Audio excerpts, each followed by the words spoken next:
നമസ്കാരം. എന്നെ മനസ്സിലായി കാണുമല്ലോ. ഒരു പ്രത്യേക വിഷയം പറയുകയാണ് ഉദ്ദേശം. പുതുതായി കണ്ടെത്തുന്ന മരുന്നുകൾ മനുഷ്യനുമേൽ പ്രയോഗിക്കുന്നതിന് മുമ്പ് ഞങ്ങളിലാണ് പരീക്ഷിക്കാറുള്ളത്. അത്തരത്തിൽ പ്രമേഹത്തിനെതിരെ കണ്ടെത്തുന്ന മരുന്നുകൾ ഞങ്ങളിൽ പരീക്ഷിക്കാൻ കഴിയില്ല. കാരണം ഞങ്ങൾക്ക് പ്രമേഹം ഉണ്ടെങ്കിലല്ലേ ആ മരുന്ന് കുത്തിവെച്ചിട്ട് കാര്യമുള്ളൂ. അതിനായി മനുഷ്യൻ ആദ്യം ഞങ്ങളിൽ പ്രമേഹം വരുത്തുന്നതിനായി മരുന്ന് കുത്തിവെക്കും. അതിനുശേഷമാണ് പ്രമേഹത്തിനെതിരെ കണ്ടെത്തിയ മരുന്ന് കുത്തിവെച്ച ഫലമറിയുന്നത്.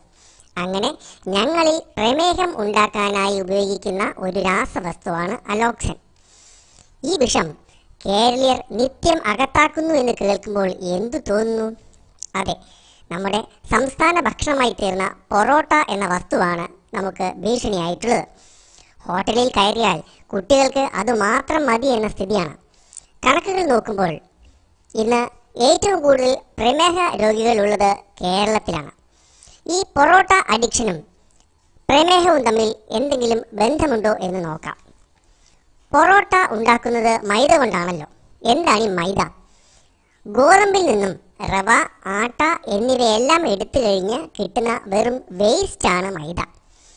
ഗോതമ്പിന്റെ വേസ്റ്റിനെ പൊടിച്ച് മൈദയാക്കുന്ന പ്രക്രിയക്കിടയ്ക്ക് അതിനെ ബ്ലീച്ച് ചെയ്ത് വെളുപ്പിക്കുന്നതിന് ക്ലോറിൻ ഡയോക്സൈഡും സിൽക്ക് പോലെ മൃദുവാക്കുന്നതിന് അലോക്സിനും ഉപയോഗിക്കുന്നു. ഇത്തരത്തിൽ അലോക്സിൻ കലർന്ന മൈദ ഉപയോഗിച്ചുള്ള ഭക്ഷണങ്ങൾ കഴിക്കുമ്പോൾ അലോക്സിൻ ശരീരത്തിൽ കലരുകയും മനുഷ്യ ശരീരത്തിൽ ഇൻസുലിൻ ഉൽപ്പാദിപ്പിക്കുന്ന പാൻക്രിയാസിലെ ബീറ്റ സെല്ലുകളെ നശിപ്പിക്കുകയും ചെയ്യുന്നു. ശരീരത്തിൽ ഇൻസുലിൻ ഉൽപ്പാദനം കുറയുകയും പ്രമേഹം എന്ന അവസ്ഥ ഉണ്ടാവുകയും ചെയ്യുന്നു. കേരളത്തിൽ പ്രമേഹ രോഗികൾ കൂടുന്നു എന്ന വാർത്ത കേട്ടു കാണുമല്ലോ. പോസ്റ്ററുകൾ ഒട്ടിക്കാനുള്ള പശയായി മാത്രം ഉപയോഗിക്കേണ്ട ഒരു സാധനം നമ്മൾ ആഹാരമാക്കിയിരിക്കുന്നു. ഉണർന്ന് ചിന്തിക്കേണ്ട കാലം അതിക്രമിച്ചിരിക്കുന്നു. പൊറോട്ടയ്ക്കെതിരെ നമുക്ക് ഒന്നിക്കാം. നന്ദി.